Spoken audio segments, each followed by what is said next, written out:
أدبه ربه فأحسن تأديبه وجعله صفيه وحبيبه صلى الله عليه وسلم وعلى آله وأصحابه وعلى كل من اهتدى بهديه واستنى بسنته وتمسك عن دينه إلى يوم الدين. عباد الله، أوصيكم ونفسي بتقوى الله عز وجل كما قال تبارك وتعالى في كتابه العزيز: يا أيها الذين آمنوا اتقوا الله ولتنظر نفس ما قدمت لغد واتقوا الله إن الله خبير بما تعملون. عباد الله، فإن أصدق الكلام كلام الله، وخير الهدي هدى محمد صلى الله عليه وسلم، وشر الأمور محدثاتها، وكل محدثة بدعة، وكل بدعة ضلالة، وكل ضلالة في النار. تنمجفك الله سبحانه وتعالى، نحمده بجميع المحامد. الله بانغالنا تمتنا مجفو أما تنا مجفو الله سبحانه وتعالى بغير نقصان، أما تنا قتالي مبكندف قتنا الله سبحانه وتعالى. الله سبحانه وتعالى أتصور سزكونا نكم تفشين ورwalero siku agala kwaffe simanyi gaffe siku lwakubantu oboolyawo ffe abakuŋŋaanye wano olwaleero ffe abakola ennyo Allah byasinga okwagala. naye Allah subhanahu wa ta'ala matendo gage okubanga akyatuleseewo okubanga tukyali balamu. ffe baani Allah basobozesezza okujja okusala ku juma nga bangi mu bo bandyagadde okusala naye nga Allah subhanahu wa ta'ala yabajjulula. nabo inshallah bbanga lyonna tumutende n'amatende amajjuvu olw'ebyo byatuwa Allah subhanahu wa ta'ala n'ebyo byatukolera Allah jalla waala.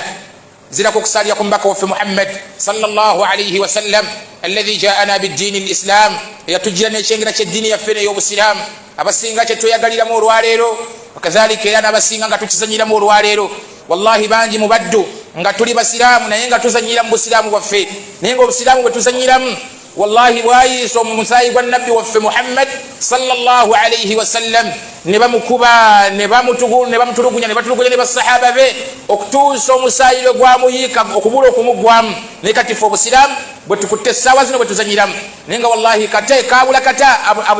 afiire obulamu bwe nabbi Muhammad sallallahu alayhi wasallam oluddiini ni obusilamu. nebekibaddu ba Allah bebitiibwa ebbanga lyonna omubaka waffe Muhammad sallallahu alayhi wasallam tumusaalirenga ebbanga lyonna olwekyo kyeyakola olw'okulafuubana kuyalafuubana okubanga eddiini naffe wano etutuukako e Uganda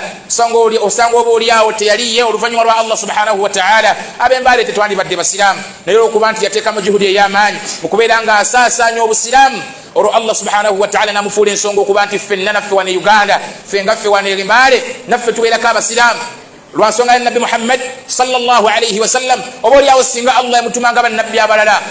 singa tetwandibadde basiraamu kubanga ababaka abalala ba Allah subhanahu wa ta'ala ab'enjawulo Allah yabatumanga mu byalo byabwe eriyo Allah bye yatuma mu nsi zaabwe nga Allah bw'atunyumiza mu Qur'ani ku bannabbi ab'enjawulo. Allah yatunyumiza ku nabbi Salih n'atugamba nti wa ila thamuda akhahum saliha. babanu Thamud Allah yabatuma mu muganda waabwe Salih yamutuma mu babani Thamud bokka. n'atunyumiza ku babani Aad n'agamba nti wa ila aadin akhahum huda. babanu Aad Allah n'abatuma mu muganda waabwe Huda alayhi salatu wassalam. وكذلك نبابك بانجي الله يبتوما غمبيالي بينجاولو نويشاتك كمبك وفي محمد صلى الله عليه وسلم أرسله الله إلى الناس كافة. الله يمتوما ريابان تبنا بشيرا ونذيرا مسلي سيرانغا متيسا. والله الله يمتوما النبي وفي محمد صلى الله عليه وسلم ريابان تبنا ريانسيون من مشارقها إلى مغاربها وكفي بفانجو بفكا بغوانجو نفنت لواسوا أمر يمبك محمد صلى الله عليه وسلم.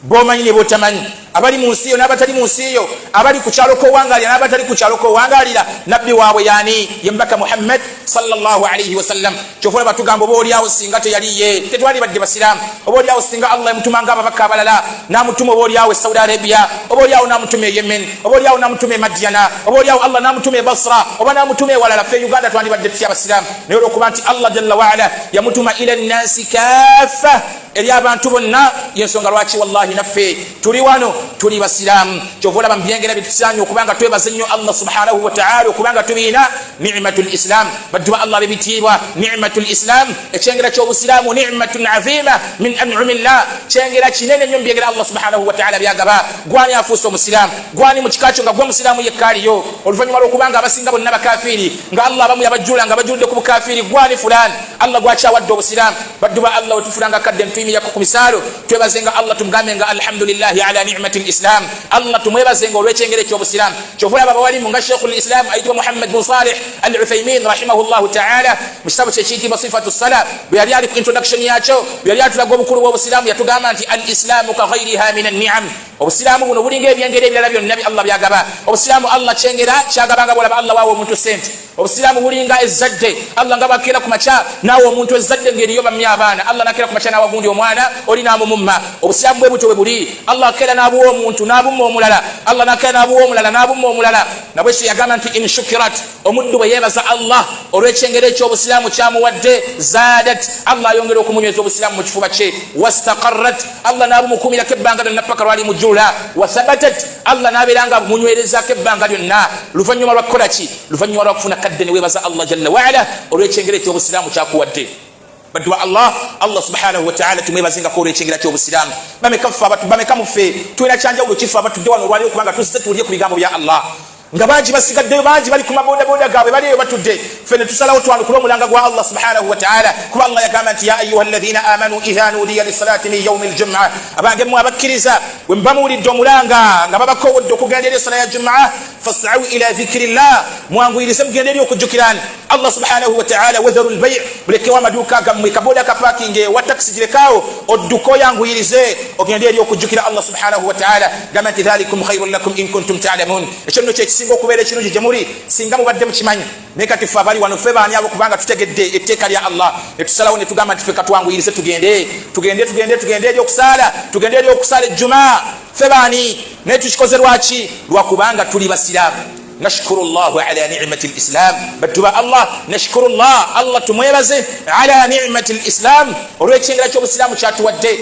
زلكو كوتيرو مويو غانغي جامي بدوا الله كوبانغي بانغا دو نكتي الله تبارك وتعالى اوصي نفسي واياكم بتقوى الله كوتيرو مويو غانغي ني جامي كوبانغي بانغا دو نا توتي الله تبارك وتعالى يا سيدي متيو كاجي توينا يا سيدي متيو كا الله سبحانه وتعالى جوابات كولمبلا الى جي وانا فابانتو وملبه النبي محمد صلى الله عليه وسلم كوبيلانغا توموتيا بوتوفو بوكوموتيا ولقد وصينا الذين اوتوا الكتاب من قبلكم واياكم ان اتقوا الله باتو الله يغامبا الله غامبا محمد صلى الله عليه وسلم munyumisa titwakutira abamirembe gyakulembera twabakutira okubeeranga batya Allah wakadhalika namwe tubakutira okubeeranga mutyani Allah subhanahu wa ta'ala yewasiya ya Allah subhanahu wa ta'ala eri umma zonna ezakulembera neyaffe okubeeranga Allah waffe tabaraka wa ta'ala tumutya mu butuufu okumutya. Eshiba ibadur rahman usikum wa nafsi bitaqwa Allah mbakutiranga nange sereseyo okutya Allah subhanahu wa ta'ala. Abalimu baffe bakiddingana entakera tubawuliranga buli bajjako mu maaso gaffe okubaako bye batugamba basooka kutukutira kutya Allah batugamba bannange mutya Allah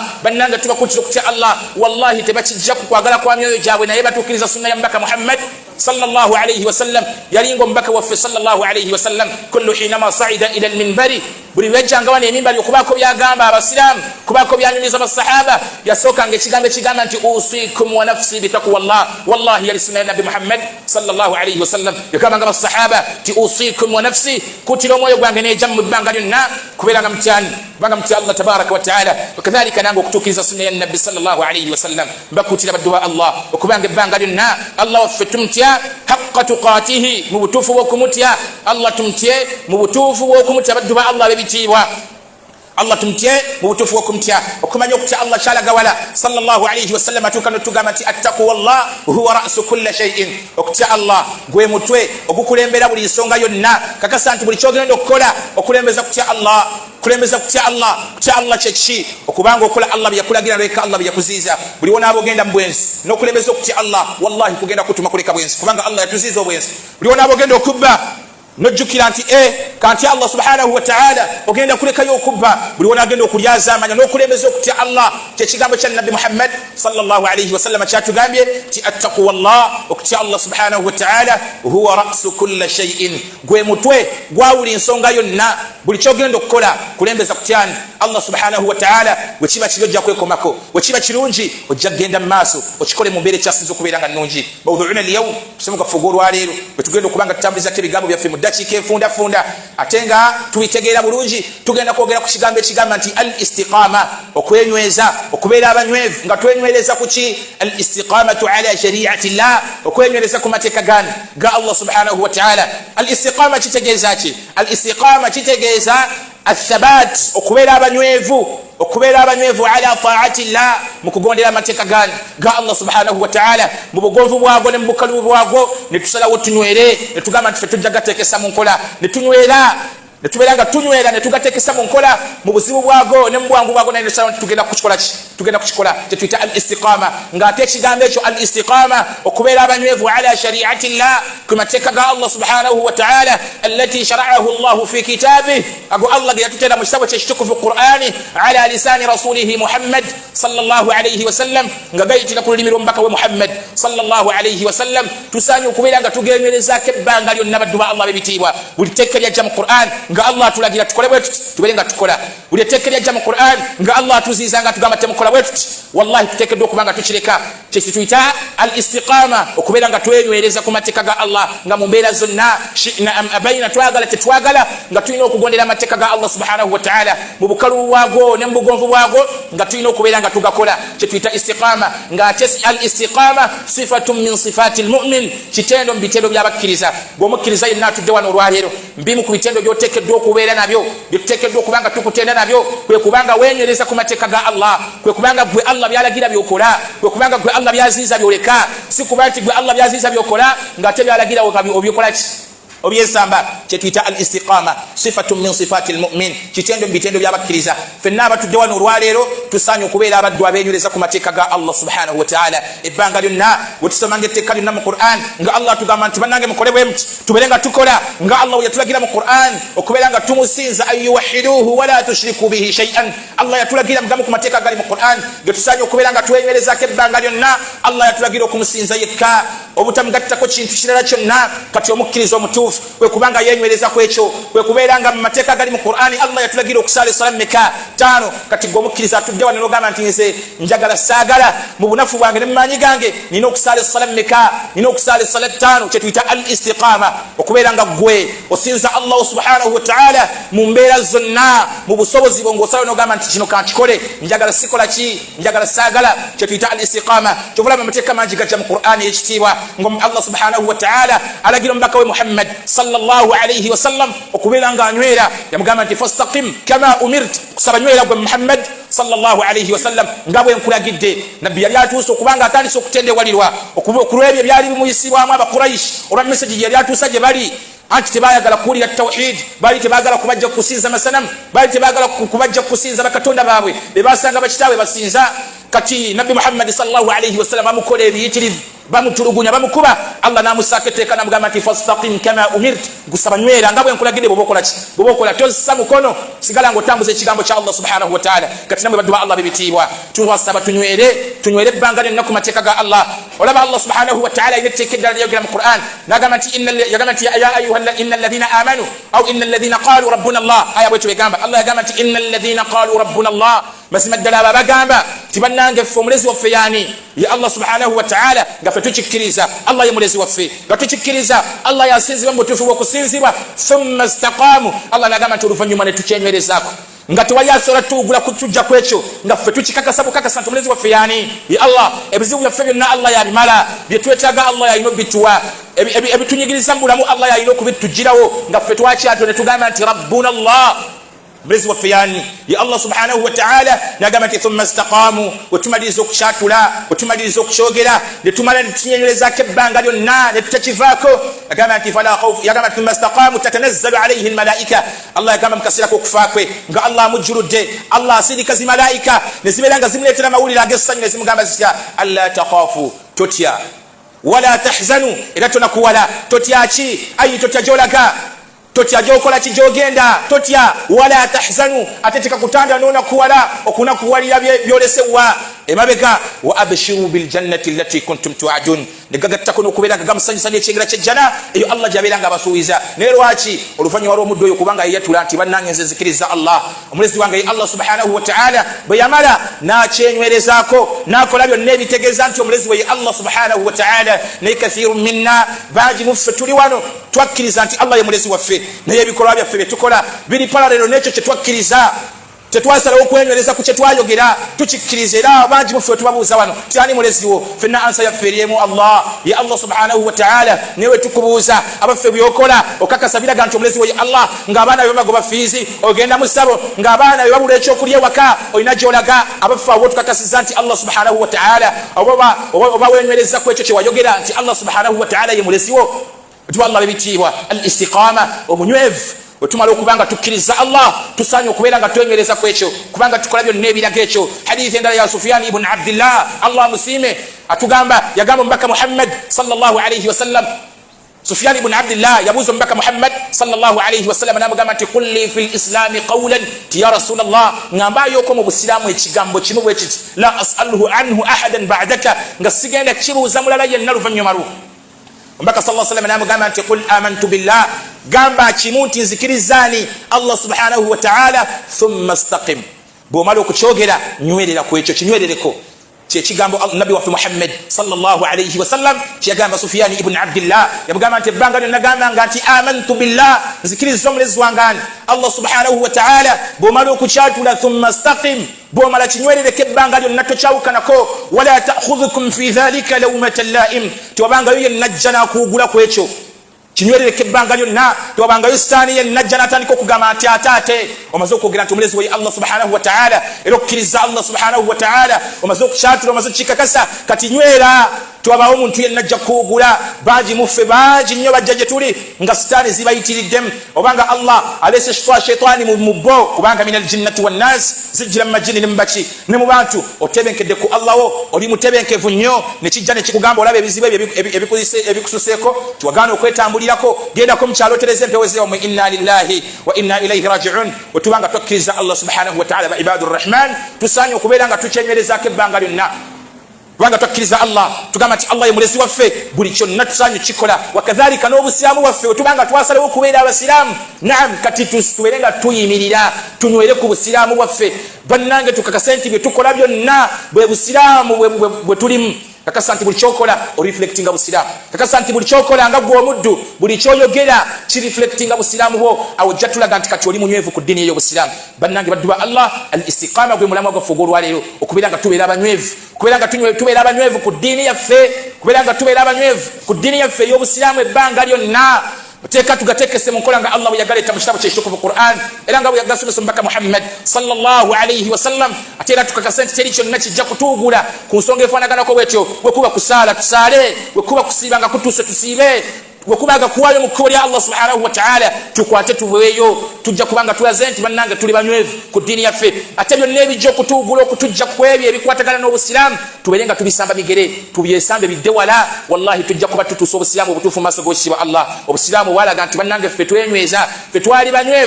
twali banywevu ku ddiini yaffe ey'ekitiibwa teri yenna agenda kuweebwa jjanayo w'ekitiibwa Allah subhanahu wa ta'ala nga ku busiraamu bwe yasambisanga amagulu abiri teyali munywevu ku kimu nga yasambanga keno nasambako neno obusiraamu tetubusambisa magulu abiri obusiraamu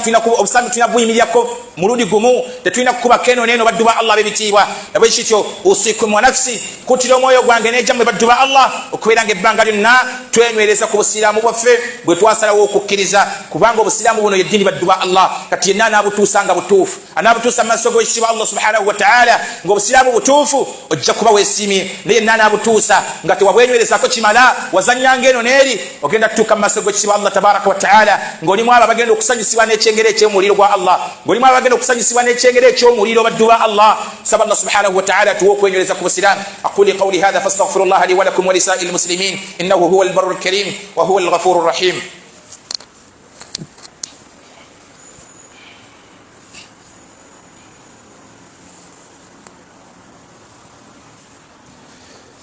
الحمد لله نحمده ونستعينه ونستغفره أعوذ بالله من شرور أنفسنا وسيئات أعمالنا من يهده الله فلا مضل له ومن يضلله فلا هادي له mulama gafogwe ekitiibwa tuli ku nsonga egamba nti okwenywereza ku mateeka ga Allah subhanahu wa ta'ala okwenywereza ku busiraamu bwaffe okubanga twenywereza ku busiraamu bwaffe kitutuma kibaddu ba Allah b'ebitiibwa kitutuma ensonga ziri bbiri awalan kugenda kusooka kutuula wansi kunoonya amateeka ga Allah ge galiwa ge yatusomesa omubaka waffe Muhammad sallallahu alayhi wasallam okubeera nga tugenywerezaako tugakolereko obusiraamu bwaffe obutuufu okubeera nga ekyokubiri tugenda tunoonya ensalosalo za Allah tuleme kubeera nga tusukka ekkomo kuleme kubeera nga tusukka kukoma ku nsalosalo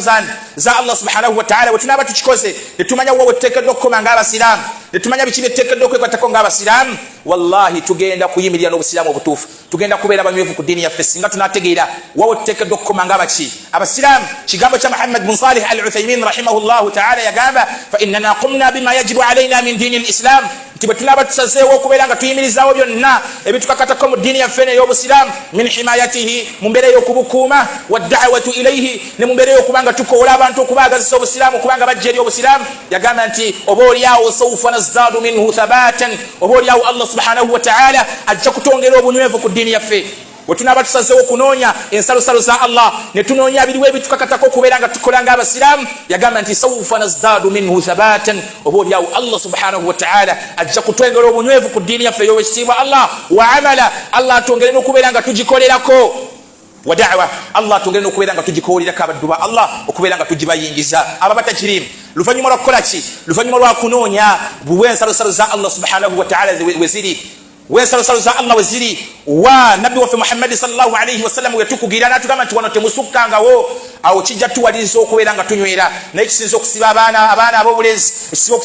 ekisinza okusiba abasajja abatudde wano olwaleero, bamaba batuddeyo emabega, ekisinza okutusiba mu bwonoonefu mu kubeera nga tugaanye okwenyereza ku mateeka ga Allah, kwe kuba nti twagaana okunoonya biri wa Allah byayagala, biri wa Allah byatayagala. Osanga omusajja, osanga omukyala ng'ali mu bwenzi, naye ng'omubuuza tokimanyi nti obwenzi bubi, ng'akimanyi nti obwenzi bubi naye nga tamanyi kabi kali muki, kali mu bwenzi. Lwaki? Yagaana okutula wansi okutegeera obwenzi buleeta kabi ki mu umma. Ye buliko ki muhaddisi owekitiibwa Allah subhanahu wa ta'ala kibonerezo ky'omwenzi kyafuna. Naye tunaba tutudde wansi ne tugenda wata'allamu hududa ma anzala Allahu ala rasulihi Muhammadin sallallahu alayhi wa sallam, ne tumanya ensalosalo z'ebyo Allah byassa ku nabbi we Muhammad sallallahu alayhi wa sallam, ne tumanya biriwo byetuteekeddwa okukola, ne tumanya biriwo byetutateekeddwa. Kigenda tuwaliriza okuba nga tukola obusiraamu obutuufu, okuba nga twenywereza ku kituufu. Naye kibadde wa Allah bebitiibwa nga mmaliza ebigambo byange, alaykum bil istiqama, mbakutira kimu okubeera abanywevu ku ddiini yammwe. Wala ta'khudhukum fil islami lawmatan laimi, tobawo kyonna ekijja okubawugula ku busiraamu yadde n'akatono. Obusiraamu ye ddiini entuufu baddu ba Allah, tusalewo okubanga tukola byonna ebitegeeza obusiraamu. Yenna ajjanga akuleetera ensonga yonna nga wallahi teriko ndagiriro ya Allah, teriko kigambo kya mbaka Muhammadi sallallahu alayhi wa sallam, wallahi ijtanibuhu. Tukusaba beera ng'omwesamba, tukusaba beera ng'omwewala, kuba wonaabadde omwewaze, wonaabadde omwesambye, agenda kukuyingizisa omuliro gwa Allah tabaraka wa ta'ala gw'otalivaamu abadan abada, lubeerera na lubeerera. Lwaki? Wagaana okunywera ku busiraamu, wasalawo okubeera ng'ogoberera abo abaleeta ebyabwe. Naye baddu ba Allah bebitiibwa tunaba tunywezeza obusiraamu bwaffe, ensonga yaffe ey'olwaleero kubeera nga tunyweza obusiraamu bwaffe. Kakasa nti buli kyogenda okukola kiriko enjigiriza y'obusiraamu. Wekiba tekiriiko, obanga gwotwala, obanga ogenda kukwebaka n'omwana w'abendi atudde wano olwaleero n'okakasa nti kino kyengenda okukola okwebaka n'omwana w'abendi ono tekiriko njigiriza ya Allah, wallahi kireke. Onoonyereza obusiraamu bukyogerako ki? Obusiraamu tebutugandangako okwebaka n'abaana babuwala, naye wallahi bwatulaga tulina kwebaka nabo ddi, tulina kwebaka nabo tutya, anti nga tumaze kugenda mu bantu baabwe ewaabwe gye babazaala ne tubajjayo mu mateeka, olwo ne tujja ne tutandika okwebaka nabo. Wallahi ogenda kulaba nga obwenzi buwedde mu umma, ogenda kulaba nga obwenzi bukendedde, ogenda kulaba nga abaana abalenzi, ffenna abavubuka abali mu myaka gyange n'abasajja bakulu abakyalemedde mu mbeerezi z'okukuta mu buloogi, ogenda kulaba nga wallahi obusiraamu buteredde nga buli ku mustawa. Ogenda kulaba nga abasiraamu ffenna tutuse mu maaso g'ekitiibwa Allah, nga ffenna abasiraamu b'embaala baali batudde mu juma eno, nga wallahi ffenna tusisinkanye mu jjanayo w'ekitiibwa Allah. Lwaki? Anti twasalawo ne twetereza ne tukola obusiraamu